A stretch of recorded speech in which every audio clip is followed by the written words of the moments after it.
Mais uma vez, igreja, que alegria estarmos juntos essa manhã.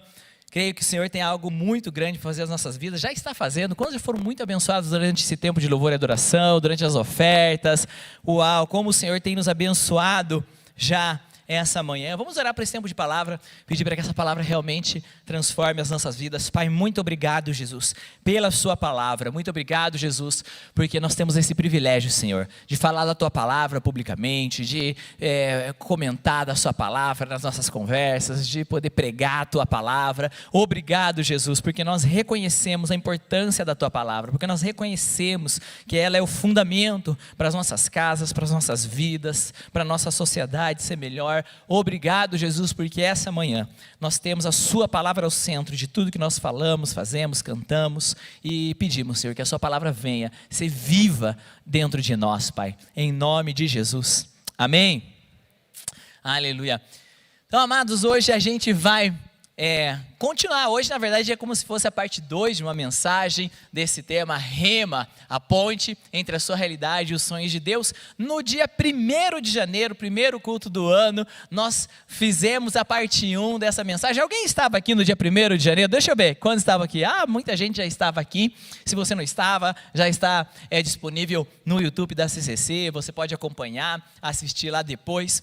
E nós começamos falando sobre como a palavra de Deus, quando ela é viva, quando ela é realmente algo prático nas nossas vidas, ela se transforma nessa ponte que liga a nossa realidade aos sonhos de Deus. Quantos querem ter um ano de 2023 cheio dos sonhos de Deus realizados na sua história? Eu creio que o Senhor quer isso. Eu creio que esse ano de 2023 vai ser um ano para a Igreja de Cristo viver sonhos, viver realmente os céus, viver a vontade do Senhor. E para que isso realmente seja real, seja vivo, eu e você, nós precisamos buscar essas palavras vivas. E no dia 1º, quando nós começamos essa mensagem, a gente falou sobre as palavras proféticas. Nós falamos sobre como a palavra de Deus, ela é viva também quando o Senhor fala conosco. Então, essas duas mensagens, a primeira sobre palavras proféticas e como nós devemos alinhar a nossa vida, como nós devemos alinhar os nossos passos de maneira que a gente possa viver as palavras proféticas. Eu compartilhei aqui sobre palavras proféticas que o Senhor já me deu, de como eu e a Tari, em alguns momentos, a gente alinhou coisas práticas da nossa vida às palavras proféticas do Senhor. E quem estava aqui no domingo passado? Domingo passado, no culto da manhã, o pastor Tomás me deu uma palavra profética. E achei tão interessante que num domingo a gente pregou e falamos juntos sobre palavras proféticas sendo rema, sendo viva. E no domingo seguinte, o Senhor, ele veio e me deu uma palavra profética. E na palavra profética do pastor Tomás, que ele me deu semana passada, ele falava o seguinte: ele dizia que o Senhor, ele havia me livrado, me libertado de situações que me traziam ansiedade, e que agora eu estava livre para caminhar, livre para viver os sonhos de Deus. E olha como o Senhor, ele é maravilhoso. Para quem me conhece, para quem é mais próximo, sabe que eu luto contra a ansiedade. Acho que uma das maiores batalhas da minha vida, nas emoções, na área das emoções, luto contra a ansiedade, é algo que muitas vezes me atrapalha em muitas coisas da minha vida. Quem luta contra a ansiedade sabe o quanto isso pode se tornar, às vezes, até mesmo uma prisão pra gente. E o Senhor vem e traz essa palavra e eu falo: ok, Senhor, estou entendendo o recado, eu preciso dar esse passo de não permitir a ansiedade liderar a minha vida. E não é algo fácil, não é assim simplesmente você ver a palavra e sumiu a ansiedade. Até porque quem vive na ansiedade, às vezes você acaba usando a ansiedade como uma ferramenta na sua vida. O ansioso, às vezes, ele deixa de viver uns embaraços da vida. Por exemplo, eu cheguei, preparei a mensagem durante a semana. Hoje de manhã acordei cedo, ansioso porque ia pregar. Fui lá olhar minha mensagem de volta, fui lá dar mais uma preparada. Mandei cedinho ali para o pessoal imprimir para mim, porque tipo assim, vai que se eu só tô com o iPad apaga no meio da palavra. Olha, ansioso. E aí beleza, imprimi e tudo mais. Estou aqui olhei no relógio, puxa, tem mais uns 15 minutinhos ainda para começar o culto, eu vou dar mais uma olhadinha na minha mensagem, peguei a minha impressão, fui ali para ir atrás para dar uma olhadinha, quando eu abro, eu pedi para imprimir a palavra errada. Viu, o ansioso, às vezes ele, imagina se eu só tivesse descoberto quando eu subi aqui, olhasse, e o esboço é o esboço errado. Então aí, para mim, às vezes, andar na ansiedade acaba sendo uma zona de conforto, mas o Senhor veio e me deu uma palavra falando, você não vai andar na ansiedade, você está livre. Então agora que eu recebi essa palavra profética, para ela se tornar rema na minha vida, eu vou precisar alinhar as minhas escolhas, os meus passos, o meu dia a dia, de forma coerente com essa mensagem que o Senhor me deu. Assim a rema se transforma numa ponte, porque eu decido andar nela. Eu estou numa realidade de ansiedade, mas quando o Senhor me dá uma palavra rema, eu tenho uma ponte para andar e agora chegar num novo destino. E é para isso que o Senhor nos dá palavras proféticas. Ele nos dá caminhos para que a gente chegue num novo destino, que é o sonho de Deus. Quantos já receberam palavras proféticas? Então eu vou falar para você o que eu falei no dia 1º de janeiro. Eu quero te incentivar a você escrever as suas palavras proféticas, para que você possa reler elas e comparar elas com a sua realidade, e começar a permitir o Senhor demonstrar para você quais são as pontes que Ele já construiu para você sair de determinadas realidades e chegar em sonhos de Deus. Então nós falamos, 2 semanas atrás, sobre esse aspecto da palavra rema, que é a palavra profética. Mas hoje a gente vai falar de um segundo aspecto da palavra rema, que não é da palavra profética, mas que é a rema nas Escrituras, a rema no texto bíblico. E essa manhã nós vamos entender do Senhor sobre a rema nas Escrituras. Pode ir passando o slide aí para mim, por favor? Próximo slide. Romanos 10, 17 fala o seguinte: de sorte que a fé é pelo ouvir, e o ouvir pela palavra de Deus. Bom, se a fé vem pelo ouvir, e é pelo ouvir a palavra de Deus, nós precisamos entender que o Senhor quer construir fé nas nossas vidas, no nosso coração. Então, pastor, se eu simplesmente decorar a Bíblia, eu vou me tornar um homem de fé. Se eu começar a ler muito a Bíblia e decorar toda a Bíblia e ficar ouvindo a palavra de Deus, a Bíblia enquanto eu estou dirigindo, enquanto eu estou correndo, enquanto eu estou fazendo o que for, eu vou me transformar em um homem de muita fé. Tem algo certo aqui, é isso? Não necessariamente. Porque se fosse assim, se simplesmente conhecer as Escrituras transformasse uma pessoa em uma pessoa de fé, quando nós olhássemos para o Evangelho, nós iríamos ver que enquanto Jesus esteve aqui, os grandes homens de fé seriam quem? Os escribas, os fariseus, aqueles que tinham o rolo das Escrituras na ponta da sua língua, e não os pescadores, as mulheres samaritanas, os centuriões romanos, que foram realmente as pessoas de fé e que viveram os grandes milagres de Jesus. Então a gente pode concluir que o simplesmente conhecer a palavra de Deus, conhecer as Escrituras, não vai necessariamente construir fé no meu coração, me levar a ser um homem espiritual de fé. Puxa, então o que o texto bíblico está querendo falar para a gente aqui? Esse texto de Romanos 10 está falando que ouvir pela rema de Deus. Diga, ouvir pela rema de Deus. E há uma diferença aqui entre rema e um outro aspecto da palavra. A palavra de Deus no Novo Testamento, ela pode ser logos. E logos, a palavra grega logos, se refere às Escrituras, ao texto escrito. Então, o logos, que não é o que está sendo falado aqui no texto de Romanos, mas o logos também é muito importante. Não é como se a gente precisasse desprezar o logos bíblico. Não, de maneira alguma. O logos da palavra de Deus, ele é citado em 2 Timóteo 2,15, procura apresentar-te a Deus como obreiro aprovado, que não tem do que se envergonhar e que maneja bem a palavra da verdade, que maneja bem o Logos, que conhece as Escrituras. Então o Senhor fala que eu e você precisamos ser obreiros aprovados, que conhecem o Logos, que conhecem o texto bíblico. Lucas 8,11, quando Jesus fala da parábola do semeador, fala: este é o significado da parábola. A semente de Deus é a palavra, a semente é a palavra de Deus, a semente é o Logos de Deus. Então, conforme nós estamos pregando, nós estamos lançando o Logos, estamos lançando as Escrituras. Quando a gente está enviando uma música para um amigo do trabalho, uma música cristã, a gente está mandando ali um Logos, está mandando versículos bíblicos, a gente está lançando sementes que são pedaços das Escrituras, e Jesus nos incentiva a fazer isso. Também em Hebreus 4,12, um texto tão conhecido fala: pois a palavra de Deus é viva e eficaz, mais afiada que qualquer espada de 2 gumes. Ela penetra ao ponto de dividir alma e espírito, juntas e medulas, e julga os pensamentos e intenções do coração. Está falando sobre o Logos, sobre a palavra escrita, porque quando a gente compara a palavra de Deus com a nossa vida, com a nossa escolha, a gente pode falar, a gente pode entender, essa escolha que eu estou tomando é uma escolha espiritual ou emocional? Vamos para a palavra. E quando a gente compara com a palavra, a Escritura, ela pode ser esse balizador.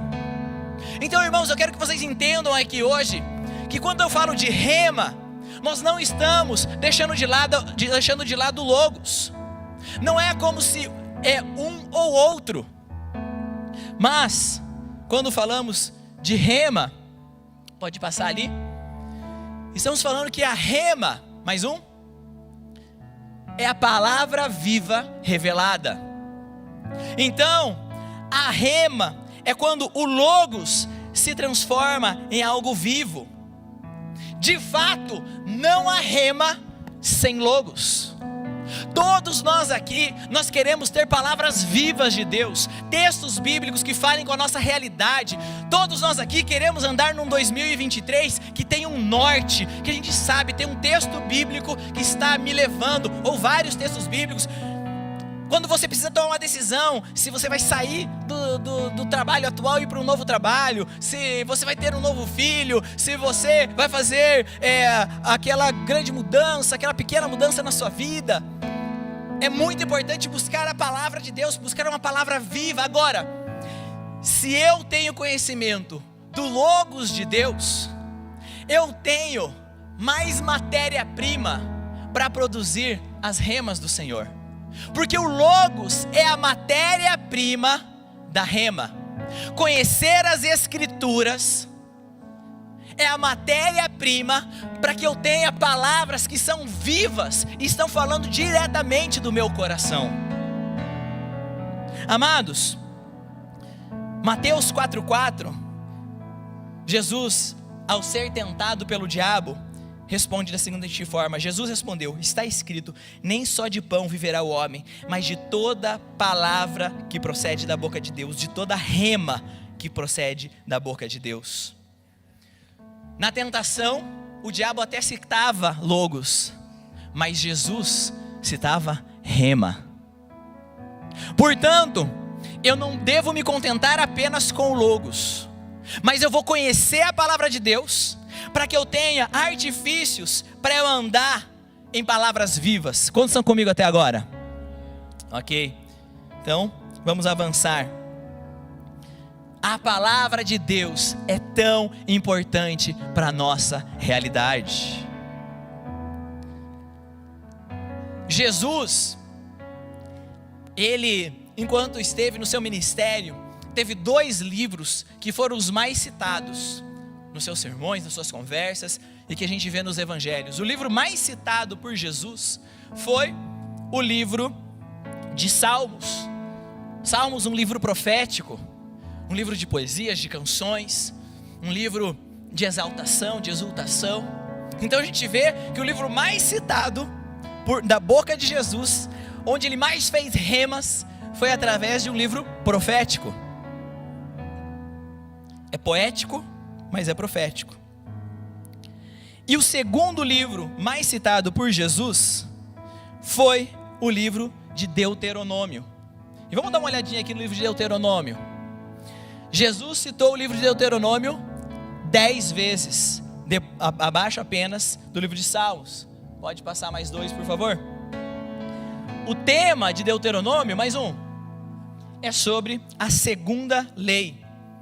Vou dar uma pausa aqui. O Senhor traz a lei para Moisés, para o povo de Deus, traz a palavra escrita pela primeira vez. A palavra é escrita para o povo de Deus.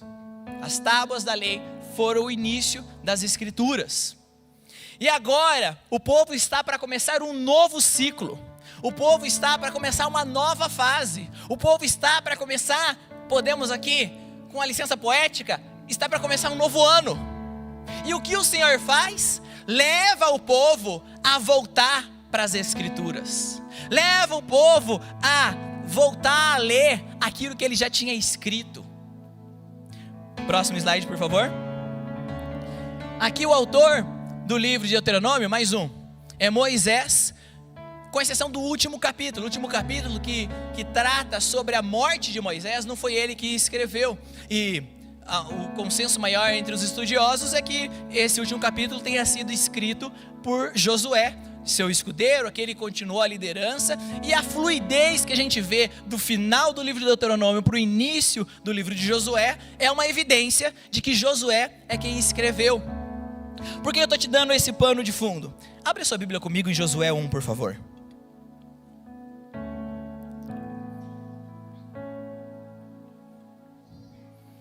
Abre em Josué 1. A gente vai ler os versículos de 7 a 9. Josué 1, de 7 a 9. Diz o seguinte: tão somente esforça-te e tem muito bom ânimo, cuidando de fazer conforme toda a lei que meu servo Moisés te ordenou. Então não te desvies dela, nem para a direita e nem para a esquerda, a fim de que seja bem sucedido por onde quer que andares. Não te aparte da tua boca o livro dessa lei. Antes medita nele de dia e de noite, para que tenhas cuidado de fazer conforme tudo o que nele está escrito. Porque então farás prosperar o teu caminho e serás bem sucedido. Não te mandei eu? Esforça-te e tem bom ânimo. Não te atemorizes, nem te espantes, porque o Senhor teu Deus está contigo por onde quer que andares. Então o povo está aqui, diante de uma nova fase, diante de um novo ano em suas vidas. E qual é o conselho do Senhor? Busque a palavra de Deus. Assim como o livro de Deuteronômio foi escrito para uma nova fase, eu creio que ele pode ter sido escrito para o nosso novo ano. Nós estamos no início de um ano, no início de um novo ciclo. Eu creio que esse ano é um ano realmente muito profético para as nossas vidas. Nós acabamos vamos indo do individual para o coletivo. Nós estamos num momento onde é um novo ano na sua vida. E a gente sabe, novos anos é o momento de a gente reavaliar a nossa vida, fazer meta de perder peso, de começar a academia, né? De mudar alguns hábitos. Vamos fazer uma pesquisa aqui. Quem aqui você fez uma resolução de ano novo? Levanta sua mão. Quem fez? Pelo menos uma coisa você fez que você vai começar a mudar, mexer na sua vida. Quem aqui no dia 15 já falhou em alguma delas? Né? Vida real. Mas é um novo ano, traz para nós individualmente a oportunidade de uma nova fase. E todos nós estamos tendo uma nova fase, individualmente. Mas como igreja, nós estamos começando uma nova fase. A gente acabou de comemorar um ciclo de 40 anos da CCC.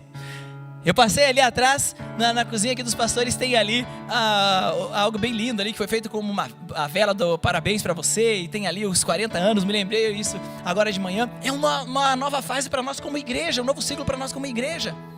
Mas para nós como planeta Terra, esse é o ano que marca, estamos começando um ano fora da pandemia, fora de algo que marcou a história recente, algo que nos machucou muito como humanidade.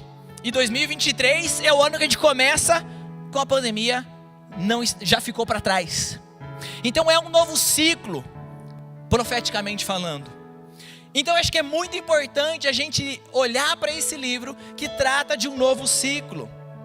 E qual é o conselho que o Senhor dá para novos ciclos? Busque a palavra de Deus, medite na palavra de Deus dia e noite.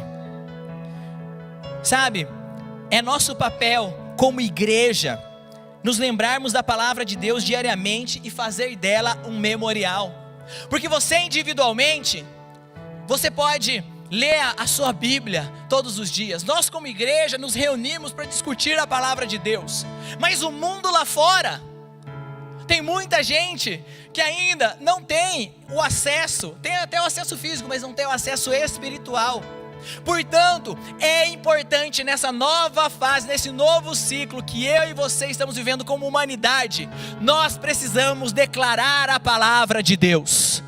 Nós precisamos doar para aqueles que ainda não são salvos. Nós precisamos doar para eles matéria-prima, para que eles tenham remas de Deus. Como crerão se não ouvirem a mensagem pregada?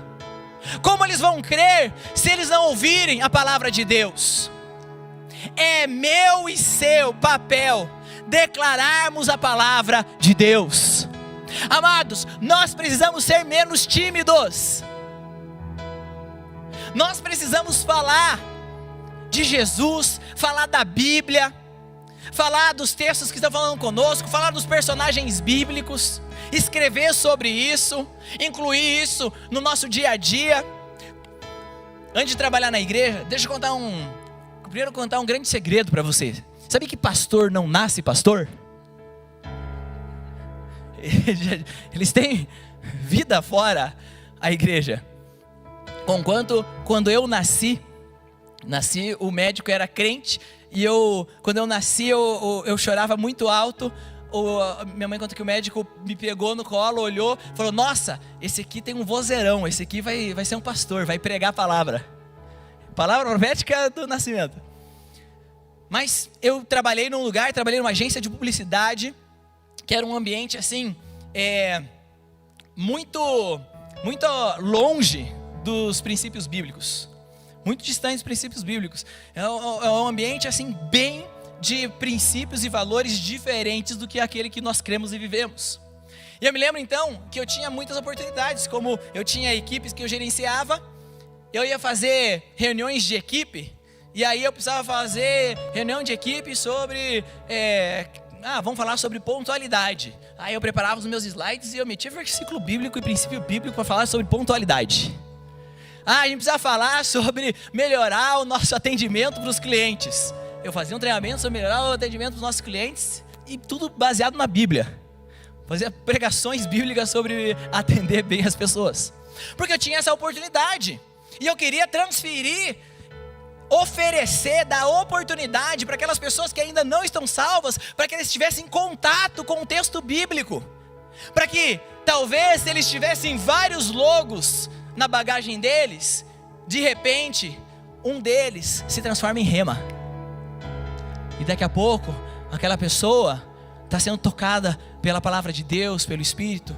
Por isso que na parábola do semeador, fala que o semeador saiu a semear e saiu a lançar a semente. A semente é o logos. Ela só se transforma em rema quando encontra um coração que é uma terra boa. Agora, mesmo a terra mais boa de todos, mais quebrantada de todos, mais preparada de todos, não vai frutificar se não lançarmos a semente do logos. Eu e você precisamos lançar a mensagem da palavra de Deus. Essa manhã, se você puder, eu gostaria que você fizesse um compromisso, saísse daqui com um compromisso com o Senhor. Senhor, eu me comprometo a lançar mais a Tua palavra no meu dia a dia. E eu tenho certeza que se você tomar essa decisão no seu coração, o Senhor vai mostrar para você oportunidades. Ele vai te apontar nomes de pessoas, momentos, situações específicas, onde você vai poder lançar dessa palavra. É nosso papel nessa fase que nós estamos como humanidade, falar mais da palavra de Deus. Também nós precisamos meditar um pouco sobre o que a palavra de Deus representava ali no livro de Deuteronômio e no livro de Josué. Do que eles estavam falando. E eles estavam falando basicamente naquele momento, sobre os 10 mandamentos. Porque aquilo que eles tinham escrito, o que eles tinham escrito eram as tábuas da lei. Medita nessa lei, está falando sobre meditar sobre as tábuas, as quais Moisés trouxe lá do monte. Então, a gente precisa olhar o que esse texto está tentando nos ensinar aqui. Deuteronômio 10, 12 e 13 fala o seguinte: agora pois, ó Israel, que o Senhor te Deus requer de ti, senão que temas o Senhor teu Deus, e que andes em todos os seus caminhos, e o ames, e sirvas ao Senhor teu Deus de todo o teu coração, e de toda a tua alma, que guardes os mandamentos do Senhor, e os seus estatutos, que eu hoje te ordeno para o teu bem. Então está falando para guardar esses mandamentos no seu coração. Agora eu não sei você, eu vim de um berço católico, me converti aos 14 anos, eu quando criança eu era coroinha lá na igreja católica, sei a missa até hoje de cabeça, sei as falas do padre, porque eu precisava aprender para fazer as coisas, tocar o sininho e tudo mais. E vindo desse contexto, que foi muito bom para mim em muitos aspectos, mas vindo desse contexto, eu tinha um entendimento dos 10 mandamentos como 10 fardos, 10 pesos, 10 exigências, 10 linhas que eu precisava decorar, porque um dia eu ia encontrar um Deus assim tirano que ia me mostrar a cada momento da minha vida que eu pisei para fora daquela linha. Esse era o entendimento que eu tinha até então. Até que um dia o Senhor, no meu devocional, me mostrou algo novo no texto bíblico. Por isso que nós precisamos sempre estar debruçado sobre as escrituras, sempre estar debruçado sobre o Logos, porque em alguns momentos, conforme a gente está buscando, buscai e me achareis quando me buscares de todo o coração, algum dia, aquele mesmo texto que você leu por tantas vezes, ele vai virar uma chave, vai se transformar em algo vivo para você. Quantos querem que isso aconteça no seu ano? Amém. E o Senhor mostrou algo sobre os 10 mandamentos. A palavra mandamento, lá de Êxodo 20, então, lá em Êxodo, quando eles recebem os mandamentos, a palavra falada em Êxodo 21 é Debraim. E o termo Debraim significa palavra. Palavra significa definição. Portanto, quando Deus deu os seus 10 mandamentos para o povo, Ele estava dando as suas 10 palavras sobre o povo. Ele estava compartilhando do seu coração, do coração de Deus, quem esse povo era. E a gente vê lá em Êxodo 6, eu vos tomarei por meu povo e serei o seu Deus, e sabereis que eu sou o Senhor vosso Deus. Pode passar o próximo versículo que tem, próximos slides que tem esse versículo.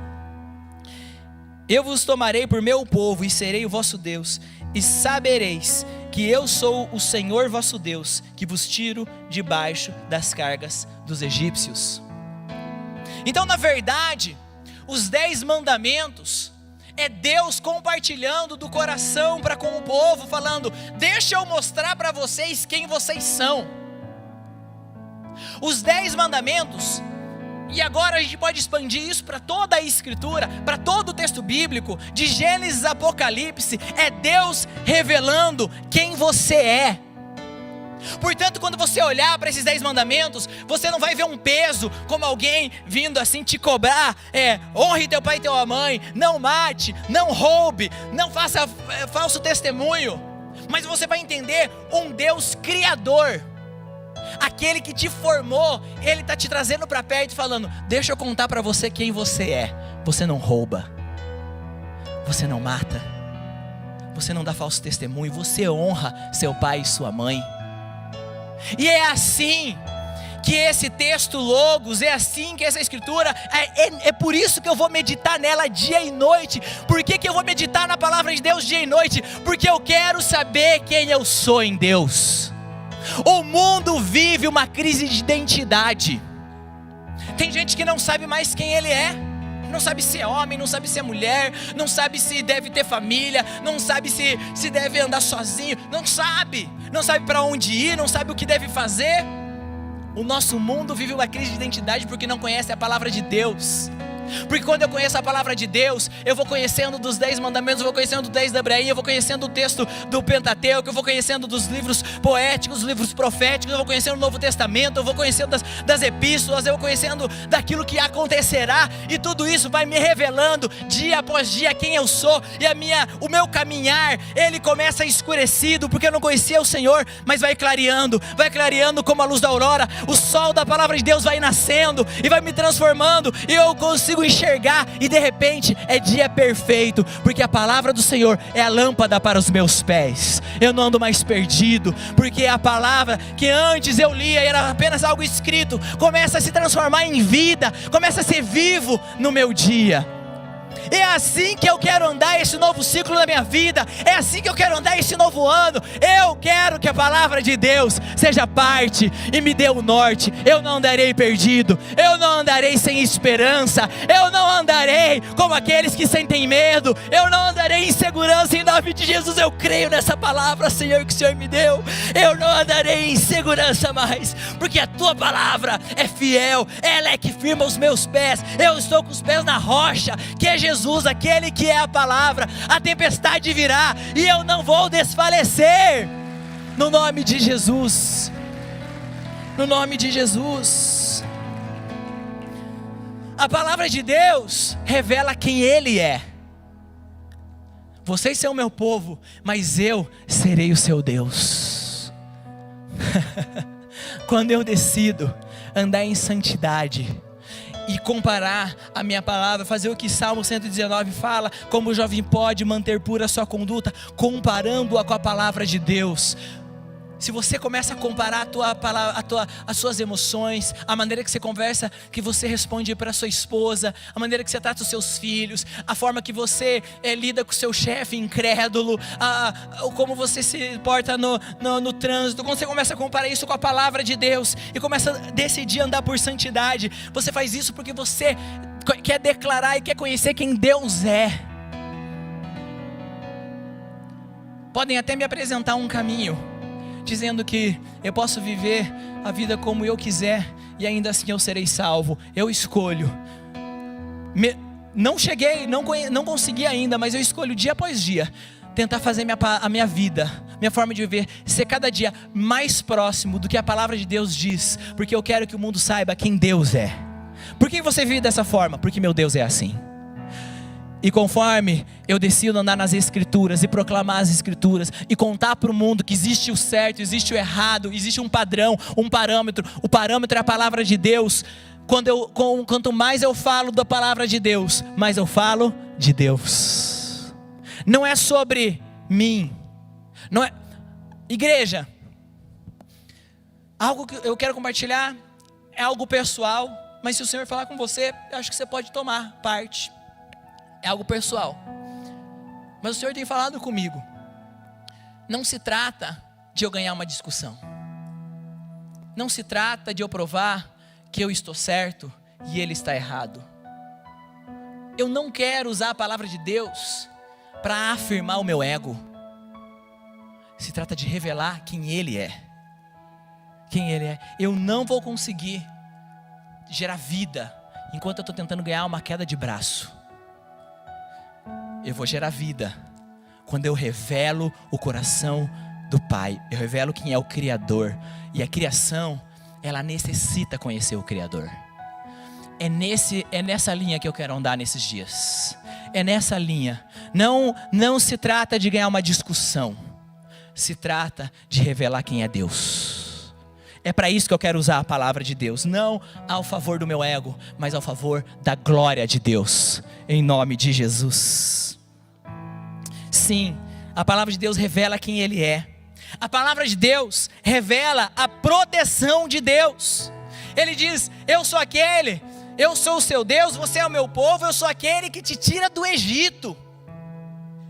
E a palavra de Deus então vai revelando de onde Ele me tirou. Eu quero uma nova vida, porque a velha vida é um símbolo da escravidão espiritual. Eu quero andar nesse logos e permitir que ele se transforme em rema na minha vida. Por quê? Porque eu não quero voltar naquele lugar onde ele me tirou. Amados, é incoerente da minha parte ser grato pelo lugar que Ele me tirou, mas desejar as cebolas e legumes daquele lugar de escravidão. É incoerente da minha parte dar glória a Deus que Ele me trouxe libertação, que Ele restaurou a minha família, mas querer andar e falar e agir da forma que eu andava, falava e agia antes dessa salvação. Por isso eu vou andar nas Escrituras, porque a palavra de Deus é o símbolo da minha nova vida. É a marca dos crentes. Quantos e quantos anos? Esse aqui foi o símbolo dos crentes. Quem aqui já zoou um crente que andava com a Bíblia embaixo do braço assim? Mas no final das contas, agora com mais maturidade, eu olho para trás e vejo que lindo que é a marca de um povo que anda abraçado na palavra de Deus. E é claro que não se trata simplesmente de você ter a Bíblia no seu sovaco, porque isso não traz transformação. Mas eu quero que, se houver uma fotografia espiritual, uma fotografia do meu coração, eu quero que essa seja a imagem. Alguém, uma pessoa imperfeita, uma pessoa falha, mas que ama e que quer andar com isso daqui perto da sua vida, do seu coração. Revela, a palavra de Deus revela de onde Ele me tirou e para onde Ele está me levando. E para terminar, essa noite, essa manhã, deixa eu fazer uma piada aqui. Eu estou ali, né, inseguro, aquela coisa tal, não, vamos lá, não, Senhor, eu creio, o Senhor vai me dar a graça, vai dar tudo certo, eu subo, eu pego o microfone e a primeira coisa que eu falo, boa noite. É bem encorajador. Mas foi ótimo, daí eu olhei para o lado, vi a pastora Cecília sentada ali, ela me dando suporte. Muito obrigado, pastora Cecília, a senhora me encorajou muito essa manhã, é muito bom. João 1,14 diz o seguinte: aquele que é a palavra tornou-se carne e viveu entre nós. Vimos a sua glória, glória como do unigênito vindo do Pai, cheio de graça e de verdade. E Jesus, parte da Trindade, Ele é Deus, Ele está na eternidade, Ele é o alvo de toda adoração, Ele está num trono, sentado à direita do Pai.